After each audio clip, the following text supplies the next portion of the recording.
Today we are going to go back all the way to creation, and we will focus our attention on chapter 2. I started doing the series on creation and fall, and the first presentations are about we are made for. And this one is that we are made for work. We are made for rest. We are made for worship. Another one that I cover is we are made for marriage. Another one is we are made for stewardship. When God created us, He created us for a purpose. And this one is definitely for a purpose. So, but let's read the text first. So then God said, let us make man in our image, in our likeness, and let them rule over the fish of the sea and the birds of the air, over the livestock, over all the earth, and over all the creatures that move along the ground. So God created man in His own image. In the image of God, He created him. Male and female, He created them. Nothing in the contemporary literature of that time comes even close to the simplicity and profoundness of what we are reading. God blessed them and said to them, be fruitful and increase in number. Fill the earth and subdue it. Rule over the fish of the sea and the birds of the air and over every living creature that moves on the ground. And God said, I give you every seed-bearing plant on the face of the whole earth, and every tree that has fruit with its seed in it. They will be yours for food. Thus the heavens and the earth were completed in all their vast array. By the seventh day, God had finished the work He had been doing. So on the seventh day, He rested from all His work. So, God blessed the seventh day, made it holy, because on it God rested from all His work that He has done in creation. Now, the Lord God planted the garden in the east, in Eden, and there He put the man He had formed. And the Lord God made all kinds of trees grow out of the ground, trees that were pleasing to the eye and good for food. In the middle of the garden was the tree of life and the tree of the knowledge of good and evil. The Lord God took the man and put him in the garden of Eden to work it and take care of it. Work and rest. Do you have the right balance between the two? And do you follow the right rhythm? Work 6, rest on the 7. Here are the real questions that we are going to look at today. Number 1, what is God calling us to do in Genesis 1 and 2 relating to work, rest, and worship? How are we going to do this? What does it take for this to be done? Okay. So what is God calling us to do? By the seventh day, God had finished the work He had been doing. So by the seventh day, God had finished the work He had been doing. So this is the radical statement among the contemporary literature of its time. I want you to think about this. A contemporary text that also talks about creation is Babylonian text known as Enuma Elish. It is a Babylonian account of creation, and it is quite an insight that we receive about creation, but more specifically about the attitude towards work. The main god of Babylonians, god Marduk, creates the world following the victory over other God. This is interesting. According to Enuma Elish, a Babylonian account of creation, their God, God Marduk, creates the world after he defeated another god. As you know, they were polytheists, believed in many gods. Other gods replied to him, "Do you realize what it will take to keep this world that you have now created?" They asked Marduk. "If we go there, we have to work." They replied. Marduk replies to them, "Yes, I know. I will bring into being a lowly, primitive creature called man. Man shall be his name, and to him shall be charged the labor, so that the gods may have rest." So in Enuma Elish, which is the Eastern account of creation, work is a bad thing. Rest is what you have to strive for.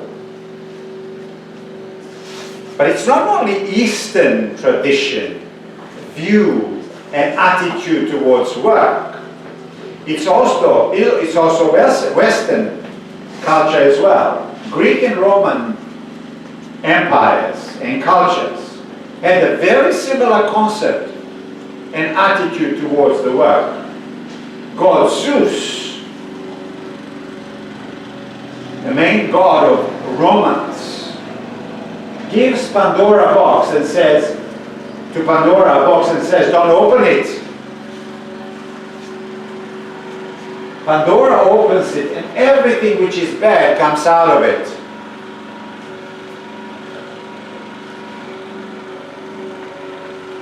Can we go next? This is done.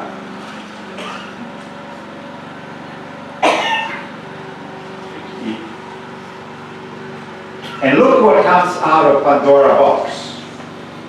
Death, disease, decay, they all come out of the box. So very similar attitude. Greeks and Romans on one hand, and Eastern culture on the other hand, towards the work. Now, in relation to this, Greeks had a philosophy where dust or matter is something that is negative, like work is. But on the other hand, spirit and soul is something that is good. And according to Plato, who was a philosopher, there was a belief that the spirit that is within us is like in a cage, in a prison. And at the point of death, finally the spirit departs. Something that is so much superior than the body that we have. This whole idea about immortality of the soul comes from the Greeks and then infiltrates the church itself. So also the same thing is the attitude towards the work. Genesis 1 and 2 goes directly and as if intentionally against the surrounding cultures of East and West in relation to the concept of work. Look, that small nation, Israel, surrounded by cultures with their attitude towards life and towards work. And they, Israel, the people of God, have totally different attitude and totally different concept towards work. And I think these blessings that these people have had is still lingering on them. With them, probably not even many of them are realizing. God plants a garden. That would never be the case among gods of other nations. God is as if dirtying his own hands when he is creating the garden. He is the master gardener.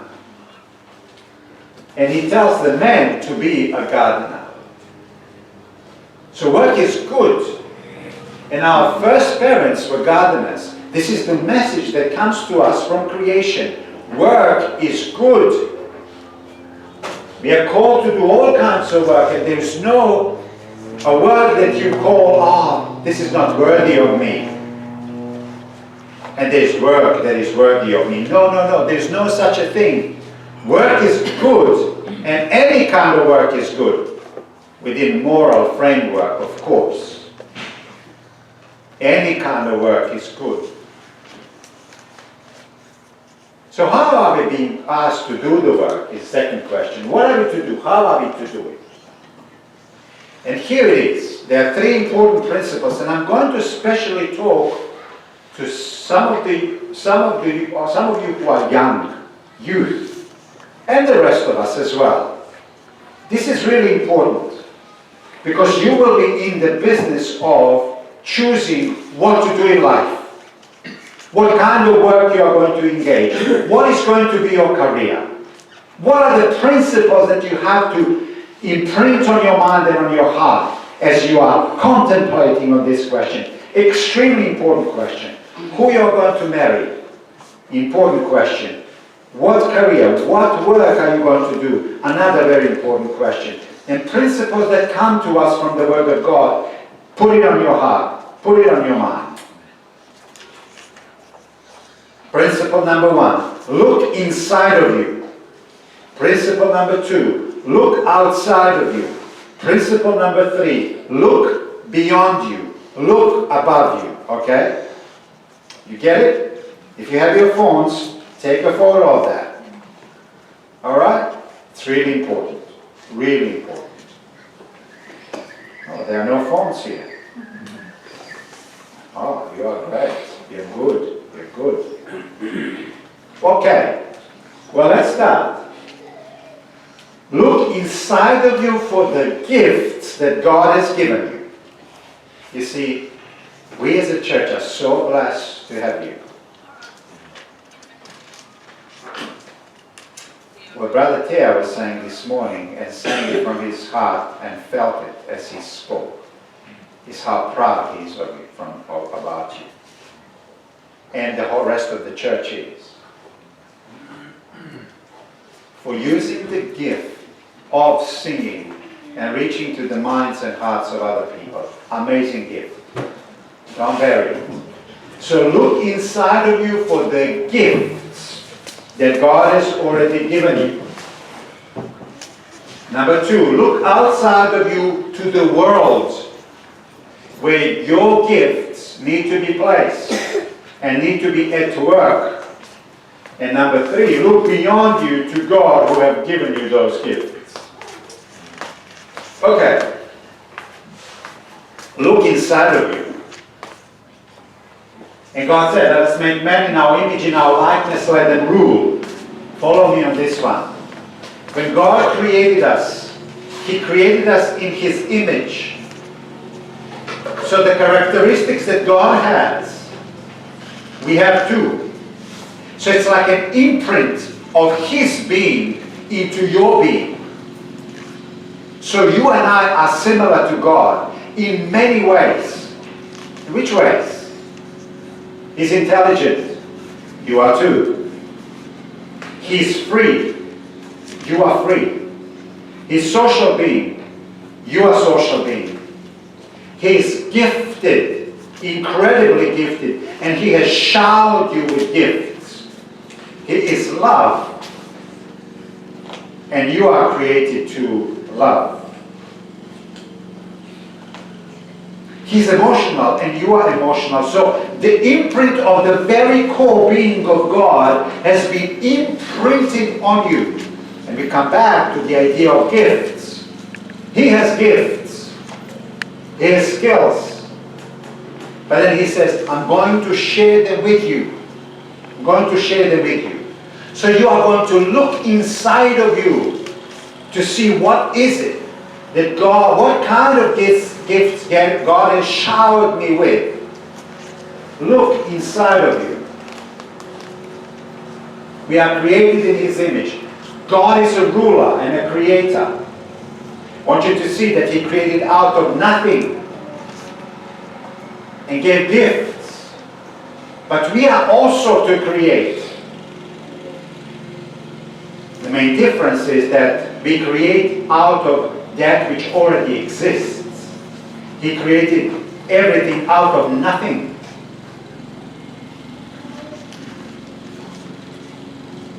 So,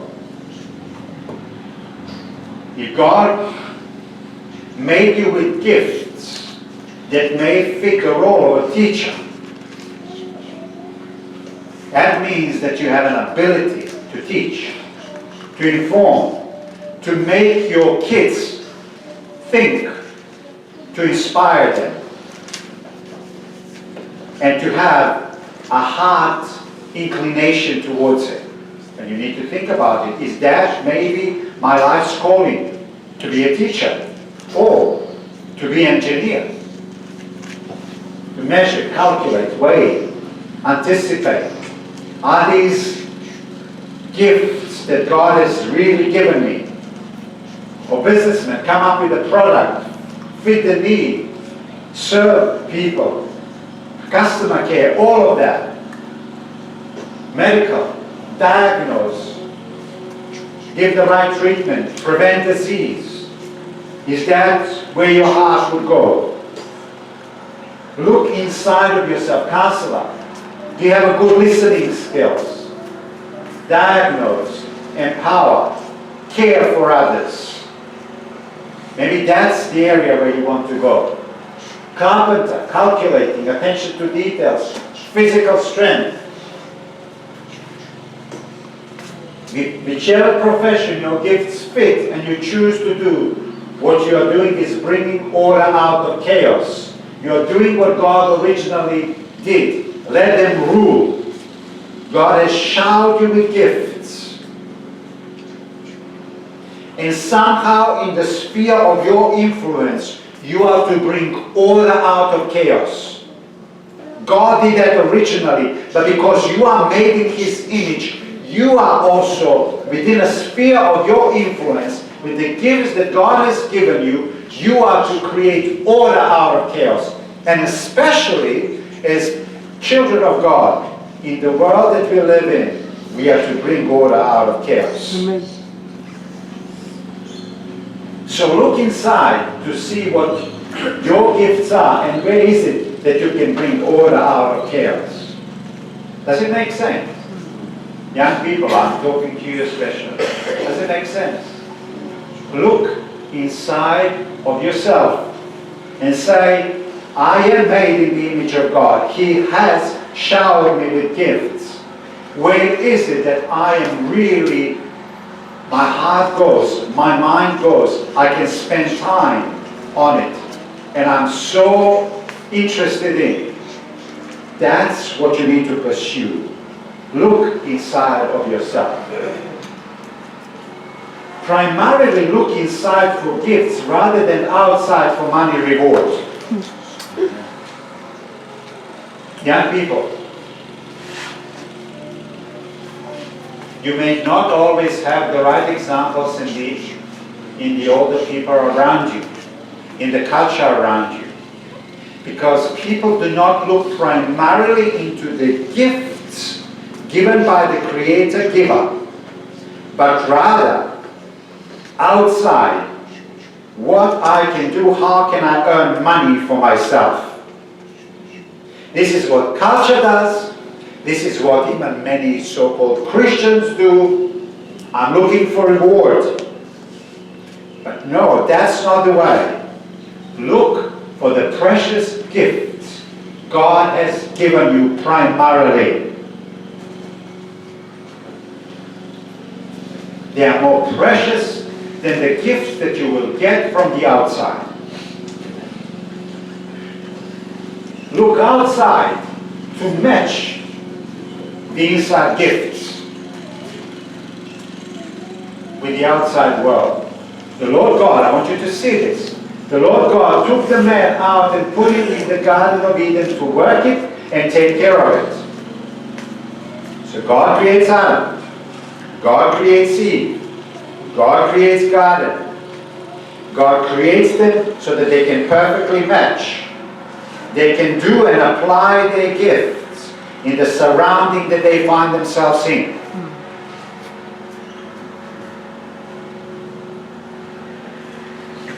So God has gifted you. What type of work? There are two important principles. Work that fulfills me. We already said that, matches my gift. But also the work that helps people around me. Now while you're thinking about this, you have to really grapple with this. I need to look for the kind of work that fulfills me, that matches my gifts. But of equal importance it is that I help people around me with the gifts that I've got. How about saying amen? Can you see that? None of us earn our gifts. They are gifts, and gifts are to be given to others. So it is not about me having gifts and just thinking about myself and how I can earn money and make my life easier, etc., etc. No. It is, they are gifts to be also given to others for their benefit and for our joy. And just in this lesson that we were sharing today, our problem is, the main problem that we have is the problem of selfishness. So we use our gifts for nothing else but the selfish purposes. God wants to turn us from that, and that is to use our gifts for the benefit of others. And what we get in return is joy from serving others. Young people, listen to the Word of God, and all the rest of us as well. So the important question is this: what are my gifts? What do people need? And what are the rewards? And remember that reward is not just money. It's joy that you get. If the job that I do now does not give me the reward of joy, but only the reward of money, I will be the most miserable person. So also with all of us.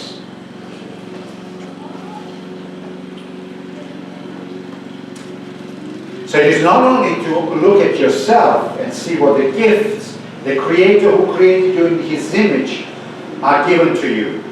It's not only to look outside of you how you can use them for the benefit of others and for your joy, but at the end of the day it's to look up or look beyond to God who has given you.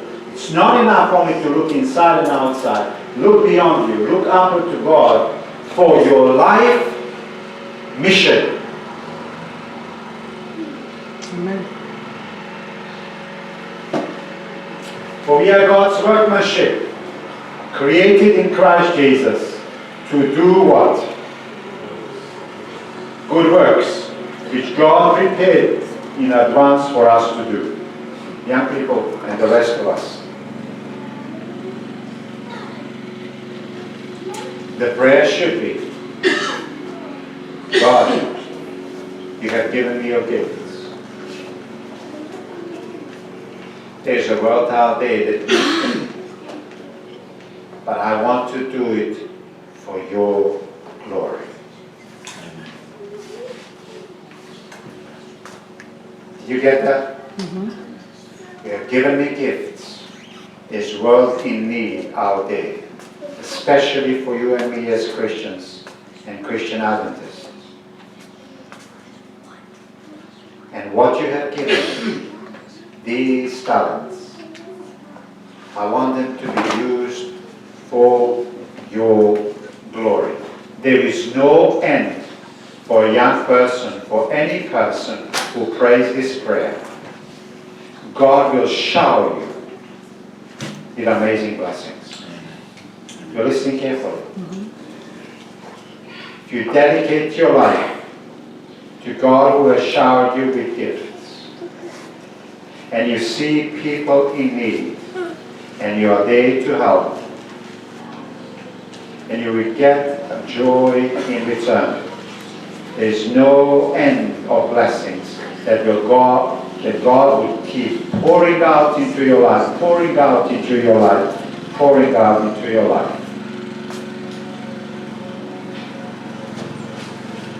Look inside. God has gifted me with gifts to use them. Look outside. I will use my gifts to help people and find joy in doing this. Look beyond. I will use my gifts to help people and find joy for the glory of God. But here's another question, and the last question. How can my work and mission be done well, consistently, with regular sense of calling and joy and fulfillment? What do we have to do for this to be the case? Obviously, God has made us for the purpose of work, to use what is inside of us for the good of others. But how can I do this consistently, well, abounding in blessing, rather than be discouraged and put down? I want you to see. As the heavens and the earth were finished, and the whole host of them. And on the seventh day God finished his work that he had done, and he rested on the seventh day from all his work that he has done. So God blessed the seventh day and made it holy. Because on it God rested from all his work that he had done in creation. Here it is. You want to be blessed in work that you do, then you have to learn the secret of living within the life rhythm, which is work daily and rest daily. How's your balance?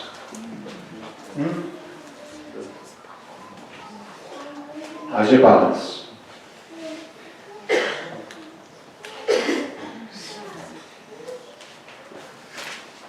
Life's rhythm of working 6 days and resting on the Sabbath day, on the seventh day. That's the secret. Amen. It's both physical rest and spiritual rest. So what kind of physical and spiritual rest do we need? This is very practical now. What kind of physical and spiritual rest do we need? It's a deep rest. Okay, let me explain. Uninterrupted rest from your daily work, it's not the amount of sleep, but the depth of sleep that matters. Nothing, no worry to disturb you. REM sleep, as scientists would say to us, rapid eye movement sleep. How many of you sleep like babies? It's really important to have a deep sleep, so that the worries of life do not overwhelm you. You will not know the blessing of work if you have not experienced the blessing of rest. Amen. It's also physical rest. Work hard so that you can rest hard.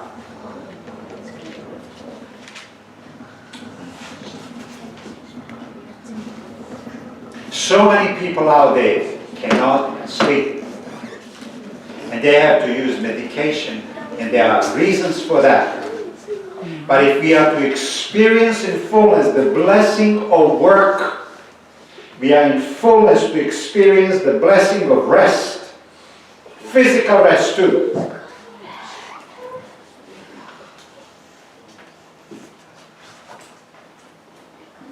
Psalm 3 says, I lie down and I awake, for the Lord sustains me. When you read the text, you can see that he's saying it in such a way as if I sleep well, I rest well,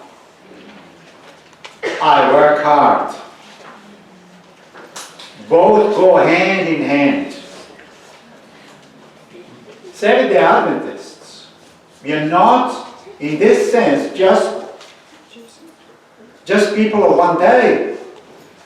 We are people of the rest of the week, which means you do work, and you do work your work well.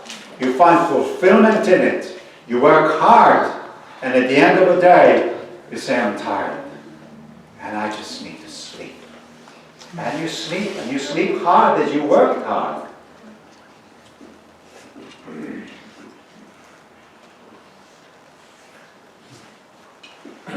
We come to spiritual rest too.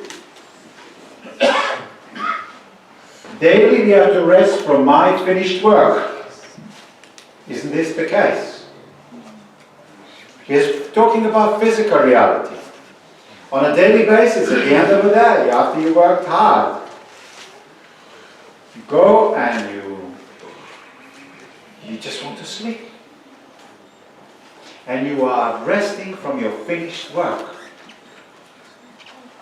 Daily we have to rest in God's finished work. Do you get that? We have to rest in God's finished work. Look what it says. Now we who have believed enter Sabbath rest. There remains then a Sabbath rest for the people of God.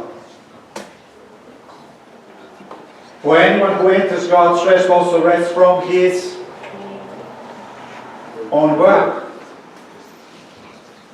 just as God did from his. Do you know what Paul is talking about? He's telling us, stop working, thinking that you can earn God's salvation. He has already done it. Amen. And you can't earn it by working for it. Rest in his finished work. Amen. Amen. Daily rest in God's finished work of salvation. Daily rest. Lift up your hand and say, God, thank you so much that it's been done. And I can rest in gratitude for what you have done for me. It's his work, not mine. If God needed you to help him to save humanity, he would have told us. No, he came and did it himself.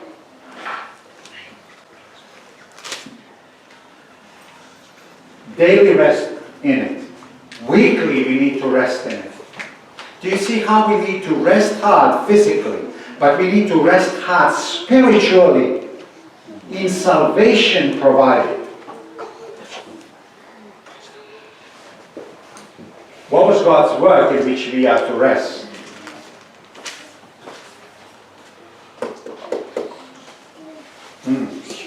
Remember, on the cross he said, it is finished.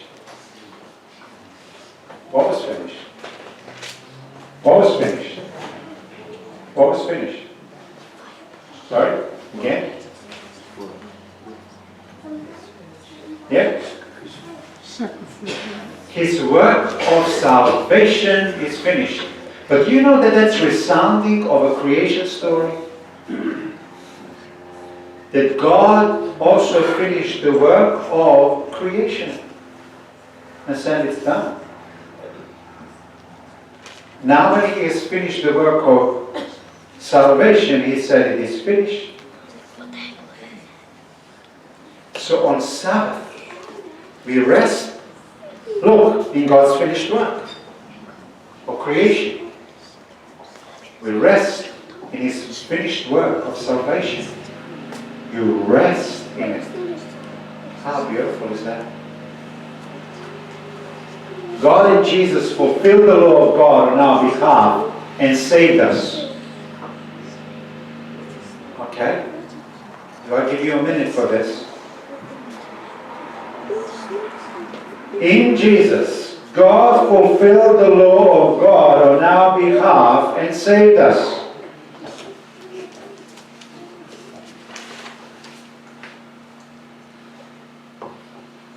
Okay, I can see that you are in overthinking drive. But He did. He did. We are now to have a deep rest, daily on Sabbath and in Him. God took the burden of sin from us and urge to earn our salvation, therefore must end. You did it, Jesus. You fulfill in fullness the requirement of the law. And on that basis alone, we are saved. Not on ours. Rest in it. Because that's only how you're going to fulfill the law in a proper way. Because you love Him. But He's done it on our behalf.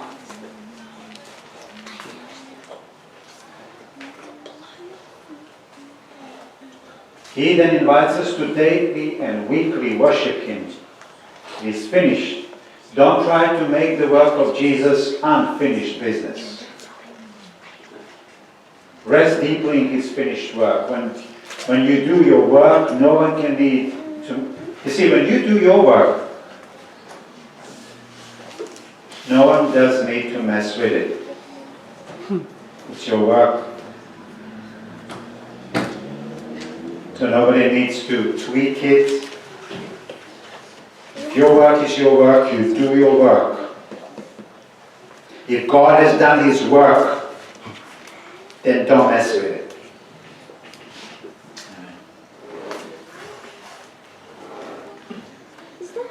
We can't add to this. Can you add to anything that God's created? No. Can you add to it? Well, scientists are trying to do that by playing with many things. Making genetically modified food and stuff like that, and I'm not certain that we are. I think we are paying the price. I think I sometimes think that celiacs are paying the price for it.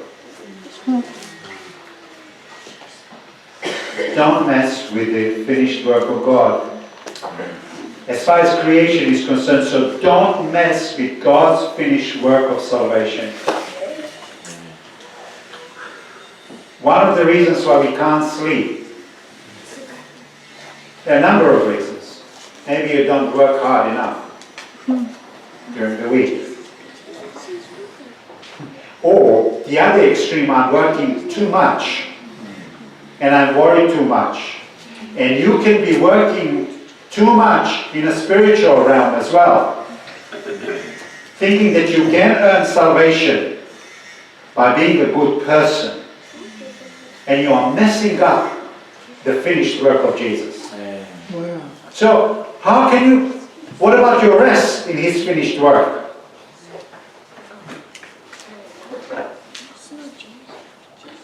There are no buts on this one. There are no buts, none. So work. Rest from your work. And rest in His work. That's the message, I believe, of the book of Genesis. May God bless us all as we ponder on His word. Amen. Amen.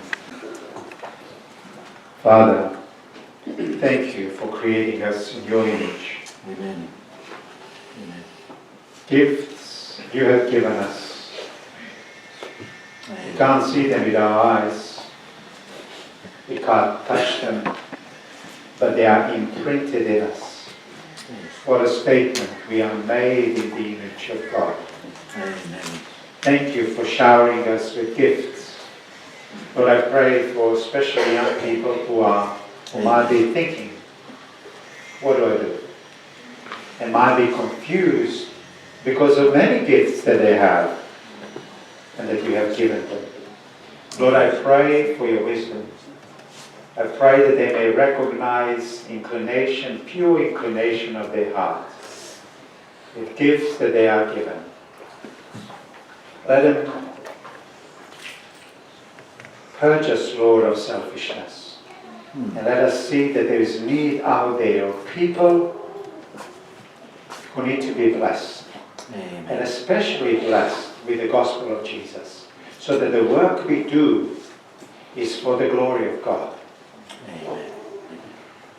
Lord, we pray that our work will be blessed, that our joy will be fulfilled. I pray that we will work hard. I pray that we will rest hard. I pray that we may rest in finished business of Jesus, in his finished work of salvation, so that our hearts will be enlarged with gratitude and love because of what he has done, and that we can't add anything to it but just totally give our lives for it and do whatever needs to be done for the dying world. So Lord, please bless us. Give us your wisdom, and thank you once again for your word. In the name of Jesus. Amen.